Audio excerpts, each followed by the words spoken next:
국회의원들의 갑질 논란이 점입 가경입니다. 로스쿨에 다니는 아들과 관련해 압력을 행사했다는 의혹, 국회에서 카드 결제 단말기를 두고 자신의 시집을 강매했다는 의혹에 이어 이번에는 자신의 비서관으로부터 월급을 상납받았다는 의혹까지 불거졌습니다.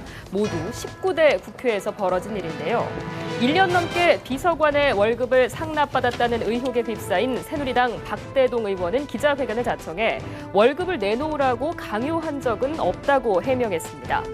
하지만 박 의원의 또 다른 비서관이 재직 시절 1,000만 원에 가까운 금액을 당 운영비로 상납했고 그 대가로 기초의원 공천 과정에서 혜택을 받았다는 의혹이 제기돼 또 한 차례 논란이 일고 있습니다.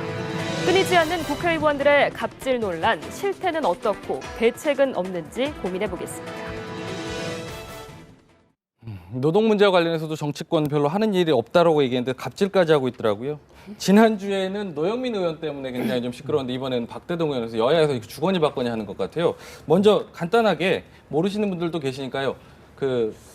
김 변호사님께서 말씀 좀 정리를 좀 해주시죠. 예, 아주 간단합니다. 박대동 의원의 어떤 이런 비리라고 봐야 되나? 이 얘기는 뭐냐면 박대동 의원 보좌관이 있습니다. 박대동 의원 지역과 울산 북구거든요. 울산 북구에 이제 그 사무소에 일하는 보좌관인데 보좌관의 월급 중에서 일부를 돌려받았다는 겁니다. 근데 한 달에 120만 원씩 해서 1년에 한 1,300만 원 된다는 것이거든요. 그렇게 돌려받았다는 건데 박대동 의원 얘기는 야, 이게 사무실 운영비가 부족하니 이 보좌관이 알아서 자발적으로 준 것이다. 이 얘기고 보좌관 얘기는 그렇지 않다. 자발적으로 준 게 아니라 내가 의원님 저 월세 3천에 보증금 20만 원 사서 어렵습니다. 이렇게 얘기했더니 야, 너 국회 돈 벌러 왔어? 이러면서 강압적으로 가져간 것이다. 이 얘기입니다. 어쨌든 자발적이든 강압적이든 어쨌든 보좌관의 월급 일부를 박대동 의원에 돌려받은 것. 그것은 맞는 것이죠. 과거에 어떤 일이 있었는가 하면 이제 국회 초기 80년대, 이제 90년대 초 민주화 운동 시절에 이제 야권 아름다운 시절이 있습니다. 네. 여기는 의원과 관계없이 그때 그 보좌관 수가 지금보다 훨씬 작았습니다. 네. 그럴 때 이제 뭐 같이 학생 운동을 했던 후배들이 이제 같이 그 한 명 의원을 보좌할 때 네. 등록 직원을 한 3명밖에 안 되기 때문에 네. 다른 직원들이 자발적으로 회의를 해서 네. 월급을 쉐어가 나누는 뭐 그런 미풍양속인 시절도 있었는데 네. 그때는 뭐 의원과의 동지적 관계에서 네. 뭐 이 부분이 사실이라면 이거는 거의 슈퍼 갑질이죠. 네. 그렇지 않습니까? 네네. 그러니까 공공성에 대한 개념 자체가 완전 무개념이 아니면 네.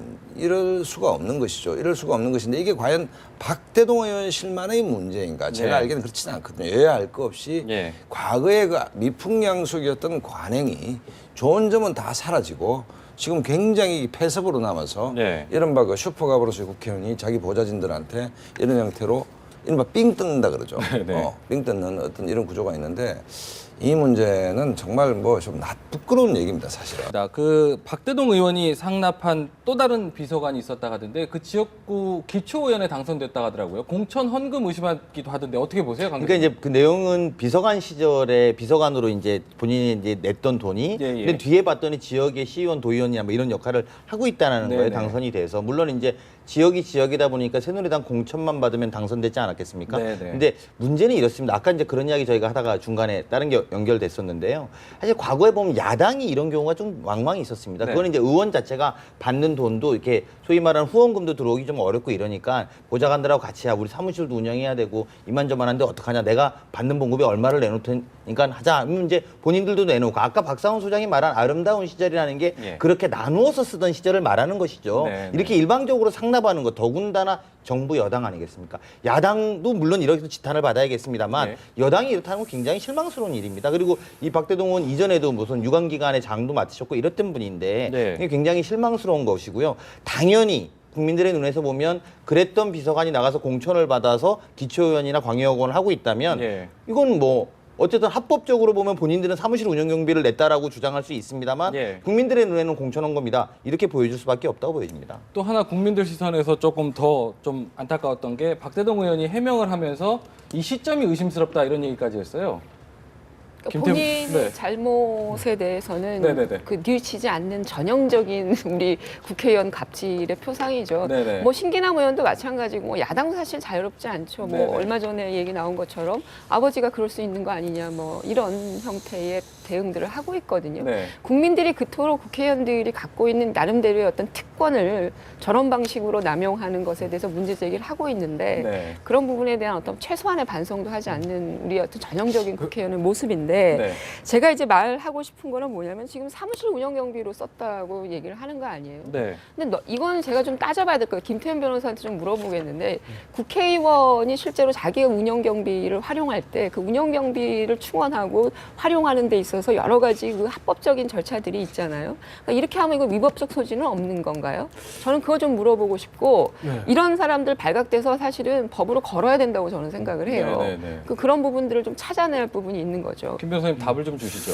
근데 이제 이게 어떻게 보면 정치 자금이라는 건데, 정치 자금이죠. 운영비를 네. 뭐 개인 돈으로 쓰든 누구 돈으로 쓰든 그 돈의 성격이 문제거든요. 개인 돈 쓴 건 문제는 없는 것이고, 문제는 후원금이나 그런 부분에 들어왔을 때 정치자금법에 규정하고 있는 어떤 선관위에 신고한 어떤 정치 자금이 아니면 사실은 전부 다 위법 아니겠습니까? 근데 이것도 보좌관이 예를 들어서 자발적으로 갖다 준 거라고 하더라도 이게 만약에 사실은 후원금 형태를 띠는 것이거든요. 그렇다고 보면 예를 들어서 무슨 보좌관이 나에게 후원금을 얼마 보냈다. 이게 사실은 신고가 안 되면 이것도 불법 정치자금으로 볼 여지도 있죠. 만약에 정치자금법을 엄격하게 해석을 한다면요. 네. 근데 문제는 뭐냐면 제가 정말 궁금했던 건 두 분 다 말씀해 주셨지만 왜 이 문제에 대해서 여당을 비롯해서 야당까지도 아무도 문제 제기를 안 하냐는 거죠.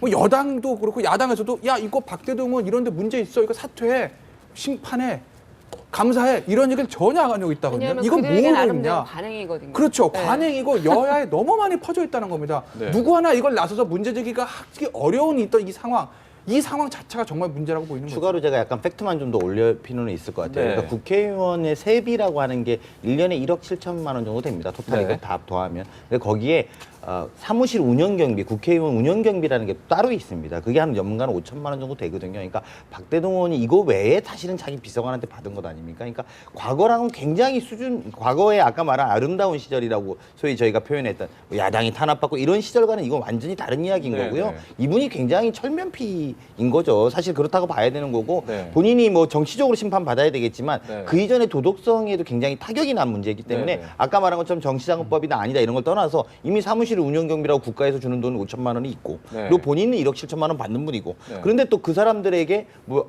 9개월간 860만 원을 받은 사람 뭐 얼마를 받은 사람 이런 식으로 받았다는 건 굉장히 저는 뭐 의원 이전에 네. 사실 굉장히 수준적으로 너무 낮다 이런 생각이 좀 듭니다. 거기다 강 교수가 받들이고 있는 게 1억 5천 정도 평상시 후원금까지 가능하지 네, 않습니까? 네, 네. 하기 때문에 뭐 돈이 없어서 그다음에 이분이 경제 관료를 오래 했고 뭐 개인적으로 그야말로 뭐 과거 길거리 야당하다가 된 분도 아니고 네, 뭐 네. 나름 뭐 고위 관료를 지냈고 뭐 그런 분들이라고 본다면 뭐 더 이상 할 말은 없는 것이고 김 변호사 핵심 문제를 지적했는데 새누리당도 이런 문제에 대해서 굉장히 좀 예민하게 반응해야 된다. 더더군다나 선거를 네. 앞두고 있고 네. 그러니까 야당이 지금 비판을 받고 있는 것이 뭐 친노는 손방망이, 비노는 뭐 철방망이 예, 이런 예. 얘기 있지 않습니까? 예, 예. 근데 새누리당도 이 문제에 대해서는 좀 과감하게 네. 좀 이렇게 국민 정서에 맞게끔 움직이지 않으면 뭐 똑같은 뭐 얘기를 듣겠죠. 또 하나 이런 그 철면피라고 아까 표현하셨는데 네네. 그 이런 관행들이 사실은 계속해서 유지될 수밖에 없는 것에 대한 어떤 여러 가지 우리의 어떤 사회적 처벌 시스템이 제대로 확보되어 있지 않은 것 같아요. 네. 저분들은 저렇게 한번 터지고 나면 잠잠해지면 다음 선거에 나가서 또 자신 있다 하고 특히 울산 같은 경우에 새누리당 텃밭 지역 아니겠습니까? 네, 네. 그러니까 그런 지역에서 또 당선이 되면 네. 아무 문제 없다라고 생각을 하는 거예요. 그러니까 저게 예를 들어서 당락이나 이런 부분에 상당히 영향을 주는 부분이 있어야 되는데 네, 네. 이런 장치들이 지금 작동을 하지 않거든요. 그건 잊혀지고 그러다 보면 또 다시 이루어지고 그럼 지역 관리했는데 뭐가 네, 문제냐 네. 이렇게 또 당당하게 얘기할 수 있는 거라서 저는 유권자들의 어떤 기억과 더불어서 이런 부분에 대한 어떤 사회적인 책임을 오히려 우리가 지울 수 있는 네. 국회의원들은 스스로 못 하거든요. 제 네네. 머리 자기가 못 갖는 것처럼. 네네. 그다음에 그런 어떤 조치가 좀 있어야 되는 게 아닌가라는 생각이에요. 박대동 의원 입장에서는 지금 뭐 억울하다 얘기했던 건 잊혀질 시간이 좀 없어서 좀 다급해서 그런가 네. 보죠. 아까 이제 아까 네. 질문하셨던 그 시점의 문제를 박대동 의원이 네, 거론했다는 네. 것이거든요. 아마 그런 얘기겠죠. 총선이 곧 눈앞에 있고 뭐 공천 문제가 있는데 아마 그 박 대통령 반대 진영에서 일부러 뭐 이렇게 한 거 아니야? 뭐 그런 말씀을 하고 싶으신 것 네, 같은데 그런지 아닌지는 좀 우리가 따져봐야 되겠지만 어쨌든 새누리당 전체로 봤을 때 이게 지금이라도 쳐내가 차라리 다행이라는 거죠. 쳐낼 거 쳐내고 가야 되는 겁니다. 네, 네. 그러지 않겠습니까? 근데 오히려 제가 시점에 대해서 말씀드리고 싶은 건 박대동 의원이 뭐 인터뷰에서 뭐라고 말씀하셨냐면 2천만 원 돌려줬어. 네, 네. 이렇게 얘기를 했거든요. 근데 받은 보좌관 얘기를 들어보면 그 2천만 원을 돌려준 시점이 참 애매합니다. 그게 네. 언제냐면요. 작년 7월인가요? 올 7월인가요?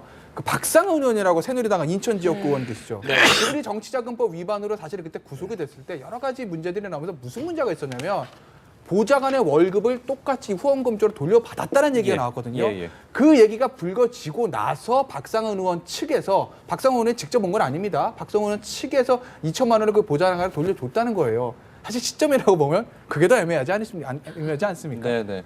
자, 여기서 한마디만 더 아까 정현진 네. 교수님 말씀에 우리가 지금 주목해야 될 것이 뭔가 하면 국회의 자기 개혁이 안 됩니다. 네. 지금 예를 들어서 노영민 의원은 당무감사에 넣은 게 낫거든요. 네. 그 카드 결제기로 자기 추책을 낸 것은 당무하고 아무 관련이 없습니다. 네, 네. 그런데 여야가 이심전심으로 애써 외면하고 있는 지점이 있는 것이 뭔가 하면 네. 국회 내 윤리특위를 100% 외부기관에서 만들어야 된다. 이게 네. 유일한 견제 기제입니다. 예. 지금은 다 양당에서 이심저심 아름아름 이런 인물로 해놓기 때문에 예. 대표적인 게 정개특위가 여야 추천으로 되어 있기 때문에 정개특위가 전혀 요번 아무 역할도 못한 거 아닙니까? 네, 그러니까 네. 20대부터는 여야가 정말 선제적으로 정말 자기가 뼈를 깎는 개혁의 노력이 있다면 예, 예. 국회 윤리특별위원회를 100% 외부인으로 국민 눈높이에 맞는 분들로 예, 예. 구성한다라고 하면 우리가 견제받지 않는 권력이 위험한 거 아닙니까? 네, 네. 국회의원 권력은 4년 동안 뽑아놓으면 4년 동안 다음 총선 외에는 견제할 방법도 없는 데다가 네, 네. 아까 정 교수 말씀드렸듯이 호남이나 영남 같은 경우에는 네. 공천주문 당선 가능성이 높으니까 네, 네. 그렇다고 본다면 현재로서 지금 전문가들이 얘기한 유일한 견제 기제는 뭐냐? 국회 권력을 감시할 수 있는 국회 내 윤리특위를 네. 100% 외부 인사로 해서 엄격하게 자정에 맡길 게 아니고 네, 네. 좀 할 필요가 있다는 생각이 듭니다. 지금 국회에서 만약에 그런 자정이 작동이 안 된다면 총선에서 이번에 어쨌든 국민들이 좀 심판을 좀 해야 될 필요가 있을 것 같습니다. 여기서 이번 주제는 마무리하겠습니다.